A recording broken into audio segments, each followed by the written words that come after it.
Bonjour à tous et à toutes et bienvenue dans ce nouvel épisode. Aujourd'hui, nous allons aborder un sujet qui intéresse de plus en plus de dirigeants d'entreprises. Il s'agit de la mobilité internationale des salariés. Pour commencer, pourquoi ce sujet semble-t-il souvent complexe pour les employeurs ? Après tout, on pourrait penser qu'il suffit simplement d'envoyer quelqu'un travailler à l'étranger. Pour nous éclairer, nous avons avec nous Pierre-Antoine Trian, avocat fiscaliste en mobilité internationale au bureau de Fidalcan. Il va nous présenter les 5 réflexes à adopter pour réussir la mobilité internationale de vos salariés. Bonjour Pierre-Antoine. Bonjour Isis, merci de m'accueillir. Alors pourquoi est-ce que la mobilité internationale des salariés est souvent perçue comme si compliquée ? Je me dis que c'est juste envoyer quelqu'un travailler dans un autre pays, non ? Alors ça peut sembler simple au premier abord, mais il y a plusieurs aspects à prendre en compte en même temps. Les questions d'immigration, de droit du travail, la fiscalité et surtout sans oublier la protection sociale. Ces thématiques doivent être gérées vraiment de façon coordonnée et sans une bonne préparation, les choses peuvent rapidement se compliquer. Ensuite, il faut bien se rendre compte que le spectre de la mobilité internationale est très large. Il ne s'agit pas que de missions de longue ou moyenne durée. Par exemple, lorsqu'on prend le télétravail qui s'est développé à une vitesse impressionnante ces dernières années, le télétravail international relève de la mobilité internationale bien évidemment. De même, un employeur qui envoie un salarié de manière ponctuelle à l'étranger, même sur des séjours de quelques jours, aura à gérer une situation de mobilité internationale. Donc si je comprends bien, le premier réflexe à avoir, c'est d'anticiper tout ça. Mais par quoi est-ce qu'on commence et quelles sont les premières démarches concrètes à entreprendre ? Le premier point, c'est bien évidemment d'être capable d'identifier la situation et les différentes thématiques. Par exemple, dans le cadre d'une mission, on pense souvent aux formalités d'immigration, les visas, le permis de travail. C'est très important évidemment, mais il ne s'agit que de la partie émergée de l'iceberg. C'est effectivement le premier réflexe que j'aurais eu. Mais une fois que le salarié est autorisé à travailler à l'étranger, comment ça se passe d'un point de vue contractuel ? J'ai entendu parler de détachement et d'expatriation. Quelle est la différence entre les deux ?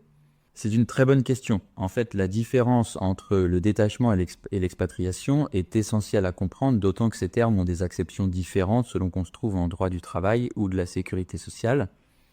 En cas de détachement en droit du travail, le salarié reste sous contrat français et le lien de subordination est maintenu avec l'employeur d'origine. Il est simplement envoyé temporairement en fait dans un autre pays. Alors que dans le cadre d'une expatriation, le lien contractuel est le plus souvent suspendu voire rompu avec un passage du salarié sous contrat de travail local. Et ces différences influencent non seulement les droits du salarié, mais aussi les obligations de l'employeur. Donc en fonction de la situation, l'employeur doit choisir l'une ou l'autre option. Mais comment fait-il pour savoir ce qui est le mieux en fait ? Alors ça dépend de plusieurs critères, bien évidemment comme la durée de la mission, par exemple les conditions locales dans le pays d'accueil et bien sûr les objectifs de l'entreprise. C'est pour ça qu'il est important de bien analyser chaque cas avant de faire un choix. Et au niveau de la protection sociale, là aussi il doit y avoir des différences selon le fait qu'on soit détaché ou expatrié, non ? Exactement. En détachement, le salarié reste affilié au régime de sécurité sociale de son pays d'origine, alors qu'en expatriation, il relève du pays d'accueil.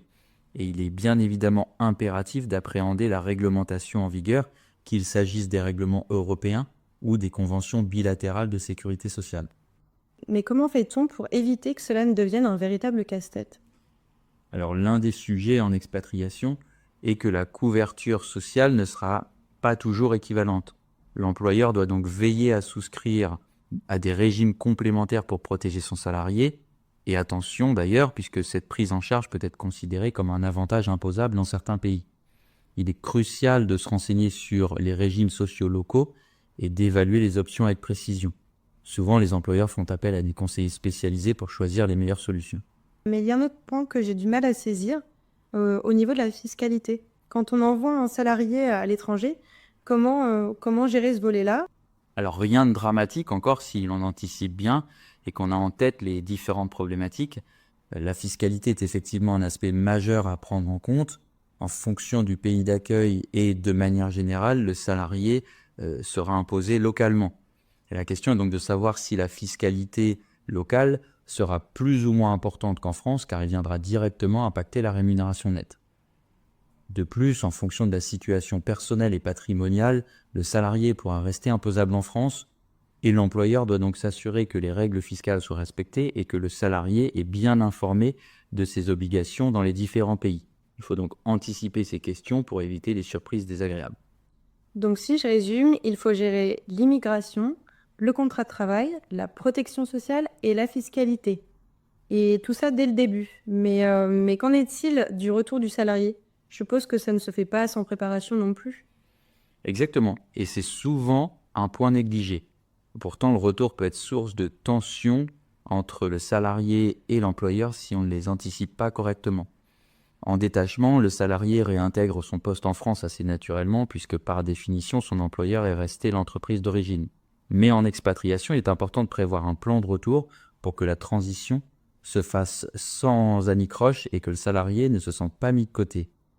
Et d'ailleurs, en fonction du contexte, le rapatriement et la réintégration du salarié peuvent même être une obligation légale, même lorsque le contrat de travail avec l'entreprise d'origine a été rompu. Donc on doit non seulement préparer le départ, mais aussi le retour pour éviter des tensions. C'est vraiment un travail d'anticipation à chaque étape.